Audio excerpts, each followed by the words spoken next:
Praise the Lord प्रिय श्रोता मंडली पुणी जिते आम को उत्साहित प्रार्थना कर बंधु मान प्रथम मोर आंतरिक नमस्कार ता सहित प्रभु को धन्यवाद दिए आज एपिसोड को आम आरंभ करने जाऊँ मुझे प्रार्थना करी जे ख्रीष्ट रहा किपरि ये उपलब्ध प्रार्थना करने चाहे आसतु प्रत्येक मनोযোगी हेबा। आइए प्रार्थना श्रवणकारी नित्य जीवित राजा धन्यवाद धन्यवाद जनाई एत तुम निकटवर्ती हो बापा तुम्हें ग्रहण कर तुम वाक्य पदे प्रकाश करने पुणी प्रभु वाक्य दे जीवन पाइबा तुम्हें साहाय्य कर आमे जतक प्रभु शुणु जेपरी वृथा न आ शुणी बुझी अन्य को बुझाई पारू से तुम्हें साहाय्य कर प्रभु तुम दास कथा कहे भी तुम्हें धरी रख आवरी नियो बक्षर जेपरी अपना पक्षीटे शिशु मान को आवरी थाए तद्रूप आवरी रख आ वाक्य कह उत्साहित शक्ति दे प्रार्थना करुचु तुमको यही सकल निवेदन समर्पण करुचु बापा तुम्हें ग्रहण कर विश्वास करुच्ची यही समस्त प्रार्थना ये अनुरोध तुम रक्षा कल बोली प्रिय तुम जीशु नाम ये मांगुच पिता आमेन। एत आउ थे मुझे कहवाक चाहे प्रभु दास स्वाधीन प्रचारक माथ्य वर्धमान महाशय को मोर प्रिय बंधु आह्वान करुच्ची से आम वाक्य कढ़ाइबे जे ख्रीष्ट रहा किपरि यही समय आह्वान करुच्ची से आम आगामी दिन आगामी समय समस्त वाक्य को बुझाई ना चेष्टा करेंगे। धन्यवाद धन्यवाद। प्रभु का महानाम धन्य हो। प्रभु आम को पूर्ण पूर्ण तांको वाक्य आलापरे श्रवण रे कढ़े आणुछंदी से प्रभु को धन्यवाद दिए। आपण मानकु मध्य यही कार्यक्रम अंश ग्रहण करिथबारु पुणी प्रभु को वाक्य श्रवण करुथिबारु मो विशेष आपण मानकु धन्यवाद प्रदान करे। कारण धर्मशास्त्र रे एपरी गोटे कथा लेखा अछि हे ताहांक वाक्य साधक ताहांक वाक्य रब श्रवणकारी बलरे पराक्रांत दूतगण। गीत संहिता पुस्तक 103 पर्व 20 पदरे एक कथा आम पारुछु। ये जदिव मोर कहबार कथा नहीं किंतु प्रभुंक वाक्य प्रकृत रे मन ध्यान सहित शुणिबा व्यक्ति मानकु पराक्रांत दूत बोली कहा जाए।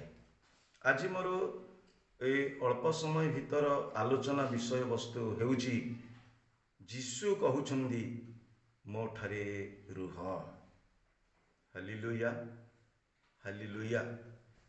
तेबे जीशु से कहिछंदी आमे देखुचु जहाँकि जोहन पुस्तक 15 पर्व 4 पदरे जो कथा लेखा अछि मो ठारे रुह सेथिरे मु तुम्भ मानक ठारे रहिबी जदि मो ठारे तुमे रहिब शाखा जेपरी से गछरे लागी रहिले से फल केमती करे जीशु कहवा कथा अनुसार आमे देखा पारुचु फल फले।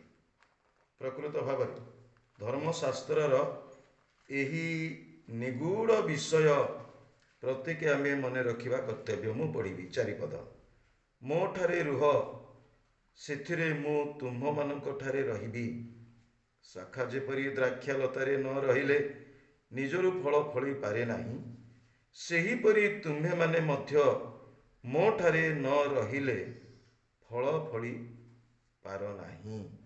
मु द्राक्षालता तुम्भे माने शाखा। आर मौलिक विषय वस्तु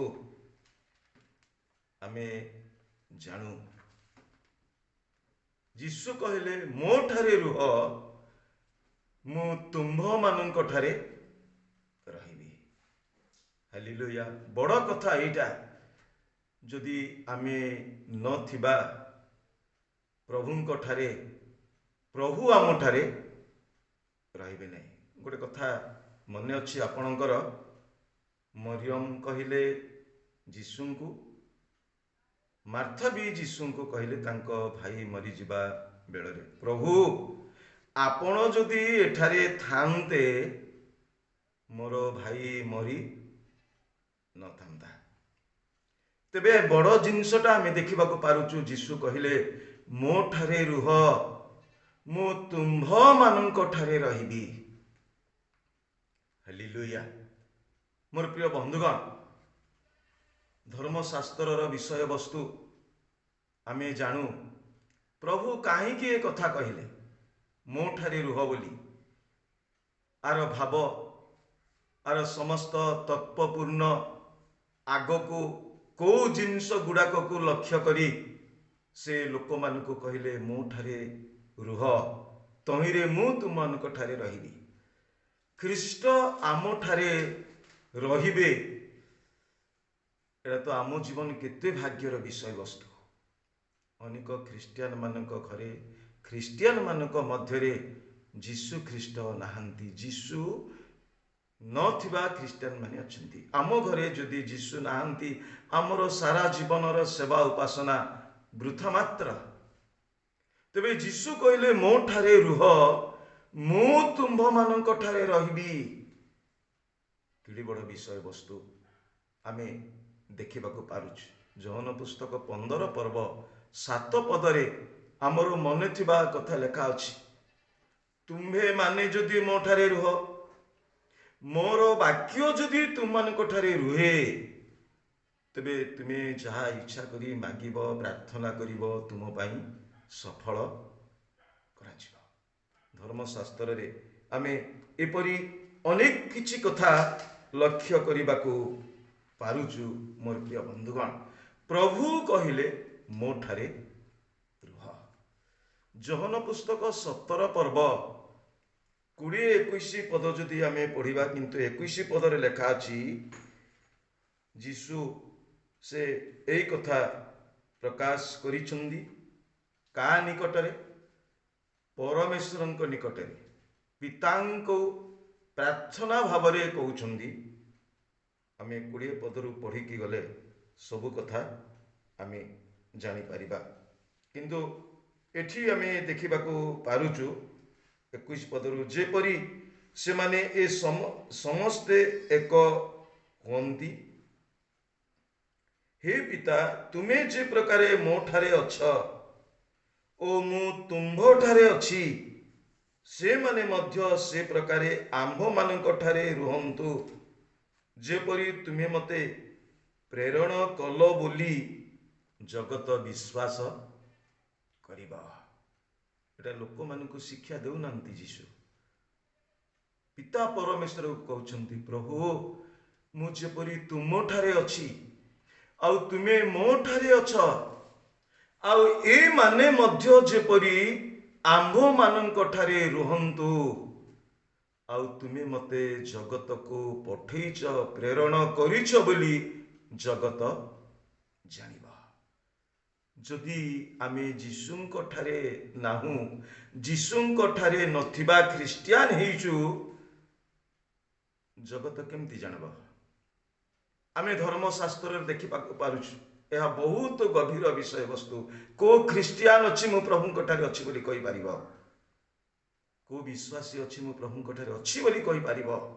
ସବୁବେଳେ ଆମେ ସାଂସାରିକ ମନା ଲୋକ, ଜଗତରେ ଆଉଜି ପଡ଼ିବା ଲୋକ, ସୁଖ ଅଭିଳାଷ, ଜଗତର ଭୋଗାଭିଳାଷରେ ଏମିତି ଜୀବନ ଯାପନ କରିବା ଲୋକ ଆମ୍ଭେମାନେ କହିପାରିବା କି? କିନ୍ତୁ ପଦକ୍ଷେପ ନେବାକୁ ହେବ ପ୍ରଭୁଙ୍କ ଠାରେ ଆମେ ଯେମିତି ରହିବା। ଗୋଟେ କଥା କହିଲେ ଯୀଶୁ, ଯେ ଶାଖା ଯେପରି ଦ୍ରାକ୍ଷା ଲତାରେ ନ ରହିଲେ ଫଳ ଫଳି ପାରେ ନାହିଁ, ଆମର ଫଳ ଦେଖି ଲୋକେ ଜାଣିବେ।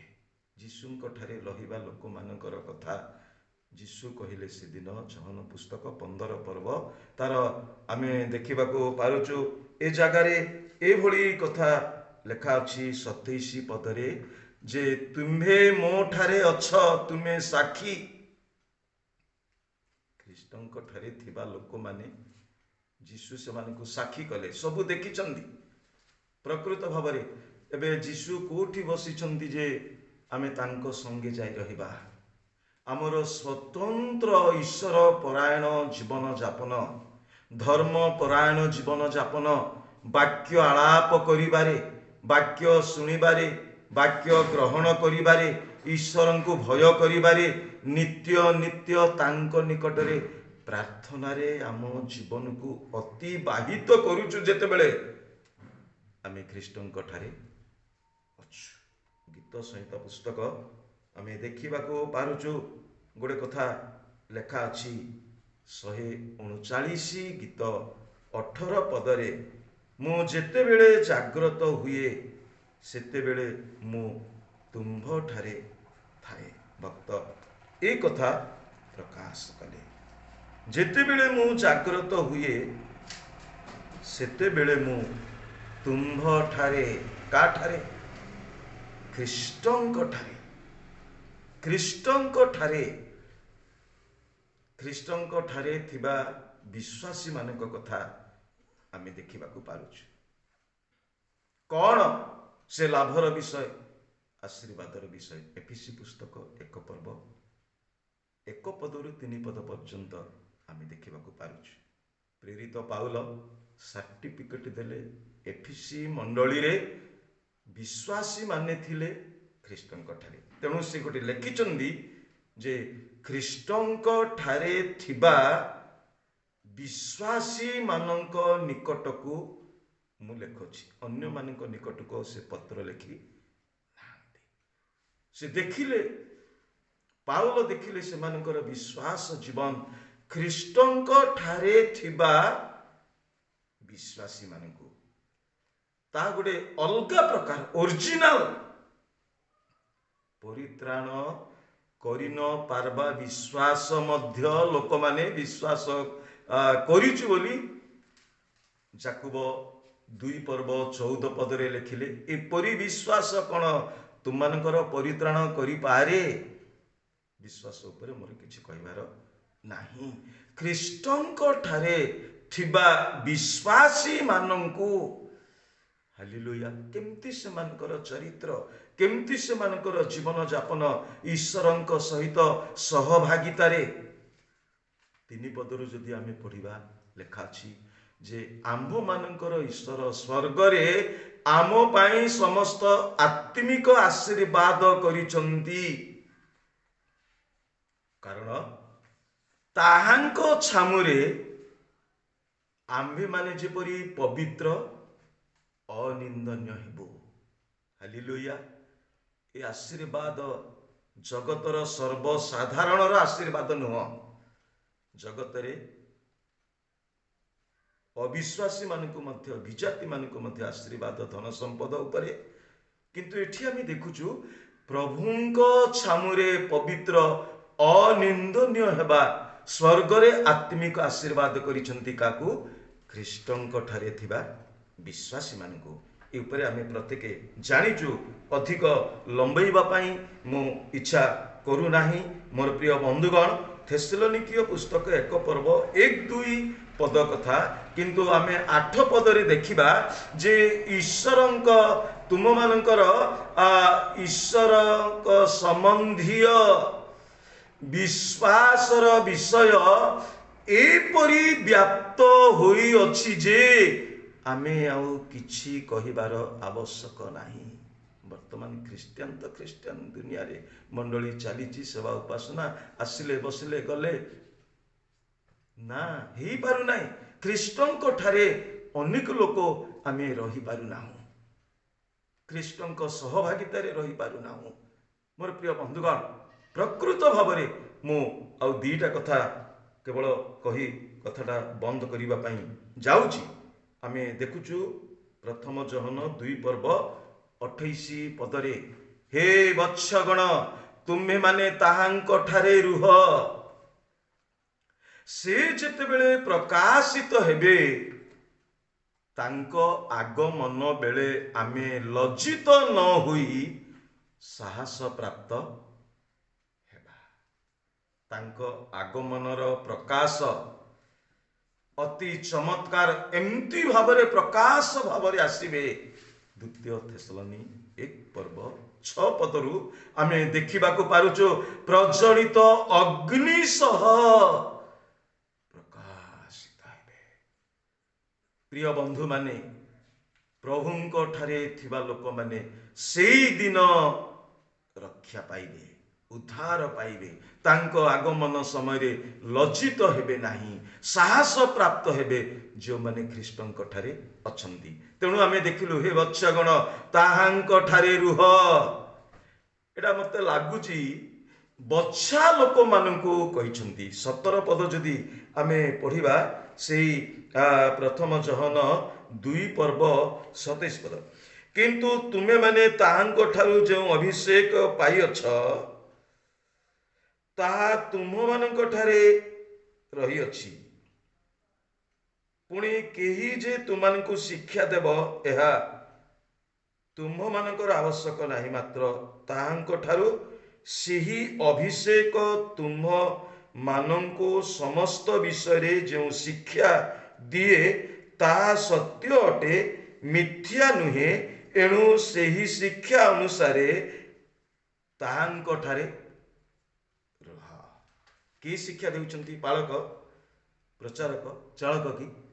ଯୋଉ ଅଭିଷେକ ପବିତ୍ର ଆତ୍ମାରେ ଯେଉଁମାନେ ମୁଦ୍ରାଙ୍କିତ ଅଭିଷିକ୍ତ ହେଇଛନ୍ତି, ସେ ପବିତ୍ର ଆତ୍ମାଙ୍କର ଅଭିଷେକ, ପବିତ୍ର ଆତ୍ମାଙ୍କର ଶକ୍ତି ଲୋକମାନଙ୍କୁ ଶିକ୍ଷା ଦେବ। ଆତ୍ମାକୁ ପାଇ ଯେଉଁମାନେ ଧାରଣ କରିଛନ୍ତି, ହାଲେଲୁୟା।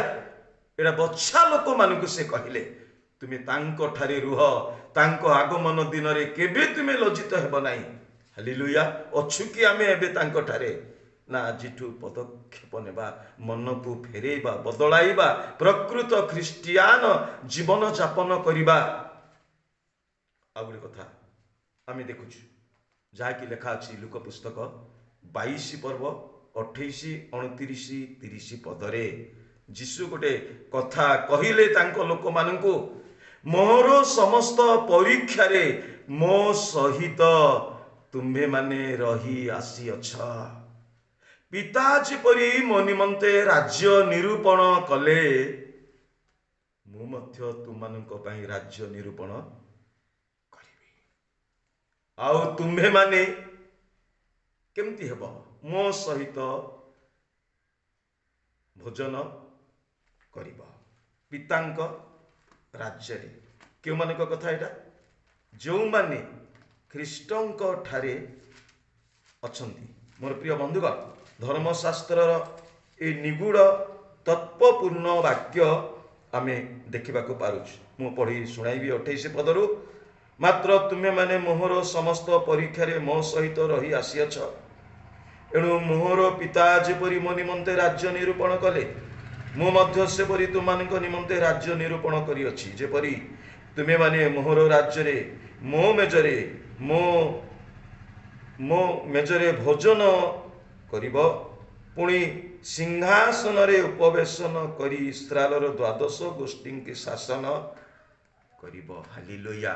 ଖ୍ରୀଷ୍ଟଙ୍କ ଠାରେ ରହିବା ଏ ମହାନ ଆଶୀର୍ବାଦ ମତେ ଆପଣଙ୍କୁ ମିଳିବ ଯଦି ଅଛୁ, ଖ୍ରୀଷ୍ଟଙ୍କ ଠାରେ ରହି ଜୀବନ ଯାପନ କରୁଛୁ। ଆମ ପାଇଁ ରାଜ୍ୟ ନିରୂପଣ କରିବେ, ରାଜ୍ୟ ପ୍ରସ୍ତୁତ କରିବେ। ଗୋଟେ କଥା କହିଲେ ଯୌନ ପୁସ୍ତକ 14 ପର୍ବ ତଳକୁ, ମୋ ପିତାଙ୍କ ଗୃହରେ ଅନେକ ବାସସ୍ଥାନ ଅଛି, ଯଦି ନଥାନ୍ତା ତାହେଲେ ମୁଁ ତୁମମାନଙ୍କୁ କହିଥାନ୍ତି, ତୁମମାନଙ୍କ ନିମନ୍ତେ ମୁଁ ସ୍ଥାନ ପ୍ରସ୍ତୁତ କରିବାକୁ ଯାଉଅଛି। ପୁନର୍ବାର ଆସିବି, ମୁଁ ଯେ ସ୍ଥାନରେ ରହିବି ତୁମମାନେ ମଧ୍ୟ ଯେପରି ସେ ସ୍ଥାନରେ ରହିବ, ସେଥି ନିମନ୍ତେ ମୁଁ ତୁମମାନଙ୍କୁ ଆପଣ ନିକଟକୁ ଘେନି ଯିବି। ହାଲେଲୁୟା। ଖ୍ରୀଷ୍ଟଙ୍କ ଠାରେ ରହିବା ଖ୍ରୀଷ୍ଟିଆନ ମାନଙ୍କ ପାଇଁ ହିଁ ରାଜ୍ୟ, ସ୍ୱର୍ଗ ରାଜ୍ୟ, ସ୍ୱର୍ଗରେ ସ୍ଥାନ, ସେ ସ୍ୱର୍ଗୀୟ ଭୋଜର ଅଂଶୀ ହେବେ। ପ୍ରଭୁ ଆମମାନଙ୍କୁ ଆଶୀର୍ବାଦ କରନ୍ତୁ। ଗୋଟେ ଭିନ୍ନ ପ୍ରକାର ଖ୍ରୀଷ୍ଟିଆନ ଜୀବନ ଯାପନ କରିବା ପାଇଁ ଏ ଦିନ ମାନଙ୍କରେ ସେ ଆମମାନଙ୍କୁ ଅନୁଗ୍ରହ କରନ୍ତୁ। ଆମେନ୍। ନମସ୍କାର ସମସ୍ତଙ୍କୁ। ଧନ୍ୟବାଦ। ପ୍ରଭୁ ଆମମାନଙ୍କୁ ଆଉ ଥରେ କଥା କହିଛନ୍ତି ଯେ ଯୀଶୁଖ୍ରୀଷ୍ଟଙ୍କ ସାନ୍ନିଧ୍ୟରେ ରହିବା କେତେ ଯେ ମୂଲ୍ୟବାନ, ତା ଜଣେ ରହିଥିବା ବିଶ୍ୱାସୀ ବୁଝିପାରିବ ଜାଣିପାରିବ ଆଉ ମଧ୍ୟ ପରମେଶ୍ୱରଙ୍କୁ ବା ଯୀଶୁଖ୍ରୀଷ୍ଟଙ୍କୁ ଅସୀମ ଧନ୍ୟବାଦରେ ତାର ଜୀବନ କାଟିବ। ତ ପ୍ରଭୁଙ୍କ ଲୋକମାନେ ନିଶ୍ଚିତ ଭାବେ ଆମେ ଜାଣୁ ଅନେକ କଥା ଥିଲେ ମଧ୍ୟ ଏହି ସୀମିତ ସୀମା ମଧ୍ୟରେ ଆମେ ସମୟ ଚେଷ୍ଟା କରୁଛୁ। ତେଣୁ ଆଜି ମାନେ ଯେଉଁ ବାକ୍ୟ ଶୁଣୁଛୁ ବୁଝୁଛୁ ବା ଅନେକ ଲୋକଙ୍କ ମନରେ ବିଭିନ୍ନ ପ୍ରଶ୍ନ ଉଙ୍କି ମାରୁଥିବ। ତ ଗୋଟେ ପଦ ମୁଁ ପଢ଼ିବା ପାଇଁ ଚାହେଁ। ଆଉ ପ୍ରଥମ ଜନ ତାର 2ର 5 ପଦରେ ସୁନ୍ଦର ଭାବେ ପରିପ୍ରକାଶ କରନ୍ତି। ମୁଁ ପଦେ ପାଠ କରିବାକୁ ଚେଷ୍ଟା କରୁଛି। ଆସନ୍ତୁ ପ୍ରତ୍ୟେକ ଶୁଣିବା ପାଇଁ ଯିବା। କିନ୍ତୁ ଯେ ତାହାଙ୍କ ବାକ୍ୟ ପାଳନ କରେ ତାହାଠାରେ ଈଶ୍ୱରଙ୍କ ପ୍ରେମ ପ୍ରକୃତ ରୂପେ ସିଦ୍ଧ ହୋଇଅଛି। ଏତଦ୍ୱାରା ଆମ୍ଭେମାନେ ଜାଣୁ ଯେ ଆମ୍ଭେମାନେ ତାଙ୍କଠାରେ ଅଛୁ। ଆଜିକାଲି ଅନେକ ଶିକ୍ଷା ଦିଆଯାଉଛି। ସେ ଶିକ୍ଷାକୁ ଯେ ଶୁଣି ପାଳନ କରନ୍ତି ଆଉ ପରମେଶ୍ୱରଙ୍କ ଆଉ ଆଶୀର୍ବାଦ ପୁଣି ତାଙ୍କର ବିଭିନ୍ନ ଅବଦାନ ଆମମାନଙ୍କ ଠାରେ ବାସ କରିବ ବା ରହିବ। ଯେଉଁ ଶିକ୍ଷା ଆଜି ଜଣିଲୁ ପ୍ରଭୁଙ୍କ ଦାସ କହିଲେ ଯେ ନିଶ୍ଚିତ ଭାବେ ସେ ଶିକ୍ଷାକୁ ଗ୍ରହଣ କଲେ ଆଉ ଯୀଶୁଖ୍ରୀଷ୍ଟ ଆମ ଠାରେ ବାସ କରିବେ ମଧ୍ୟ ଆମେ ତାଙ୍କଠାରେ ବାସ କରିବା। ପରସ୍ପର ସୁସମ୍ପର୍କଟା ଗଠନ ହେଇଯିବ। ପ୍ରଭୁ ଆମ ପ୍ରତ୍ୟେକ ଆଶୀର୍ବାଦ କରନ୍ତୁ ଯେ ଏ ବାକ୍ୟ ନିମନ୍ତେ ପରି ପ୍ରାର୍ଥନା କରିବା ପାଇଁ ଚାହିଁ ପ୍ରତ୍ୟେକ ନିରବତା ରକ୍ଷା କରିବା ପାଇଁ ଯିବା। ଆଶୀର୍ବାଦର ଆକର ରାଜା ଧନ୍ୟବାଦ କରୁଛୁ। ବାକ୍ୟରେ ତୁମେ ଆମକୁ ଆଶୀର୍ବାଦ କରୁଅଛ। ବାକ୍ୟର ବିଭିନ୍ନ ପର୍ଯ୍ୟାୟ ତୁମେ କଥା କହି ସାହାଯ୍ୟ କରୁଛୁ ବୋଲି ଧନ୍ୟବାଦ କରୁଛୁ। ମଧ୍ୟ ପ୍ରଭୁ ଆମେ ଯେତେକ ଶ୍ରୋତା ମଣ୍ଡଳୀ ଶୁଣିଅଛୁ ବିଶ୍ୱାସୀ ଭାଇ ଭଳି ଶୁଣିଅଛୁ ସେମାନଙ୍କୁ ବି ତୁମ ହସ୍ତରେ ସମର୍ପଣ କରୁଛି। ବାପା ତୁମେ ଦୀର୍ଘାୟୁ ଦିଅ, ଆଶୀର୍ବାଦରେ ପରିପୂର୍ଣ୍ଣ କର, ସେବାରେ ବଞ୍ଚିବାରେ ସାହାଯ୍ୟ କର। ପାରିବାରିକ ସମସ୍ତ ବ୍ୟକ୍ତିଗତ ଆବଶ୍ୟକ ତୁମେ ଯୋଗାଇ ତୁମେ ଗୌରବ ଭାବେ ପ୍ରାର୍ଥନା କରୁଛି। ମୋ ଦାସଙ୍କୁ ବି ତୁମେ ଆଶୀର୍ବାଦ କର। ଆମେ ପ୍ରତ୍ୟେକ ଟିମ୍କୁ ବି ତୁମେ ଆଶୀର୍ବାଦ କର। ସକଳ ବିଷୟକୁ ତୁମ ହସ୍ତରେ ରଖୁ। ଯାହା ମାଗିବାରେ ଭୁଲ କରିଛି ତୁମେ କ୍ଷମା କର। ଅବଶିଷ୍ଟ ସମସ୍ତ କାର୍ଯ୍ୟରେ ଆଶୀର୍ବାଦ କର ବୋଲି ପ୍ରଭୁ ଯୀଶୁଙ୍କ ନାମରେ ବର ମାଗୁଛି ପିତା। ଆମେନ୍। ଧନ୍ୟବାଦ ଯେ ଆଉ ଆଜି ବି ସେ ଏକ ପୂର୍ବ ଭଳି କହିବାକୁ ଚାହେଁ ଯେ ଆମ ଟିମ୍ ପାଇଁ ପ୍ରାର୍ଥନାରେ ଶରଣ କରିବେ। ମଧ୍ୟ ପ୍ରଭୁଙ୍କ ଦୟା ହେଲେ ଆପଣମାନେ ସାହାଯ୍ୟ ନେଇ କ'ଣ କରିବେ ଲାଇକ୍ ସେୟାର କରିବା ନିମନ୍ତେ ପ୍ରସ୍ତୁତ କରିବା ପାଇଁ ସାହାଯ୍ୟ କରିବେ। ଧନ୍ୟବାଦ।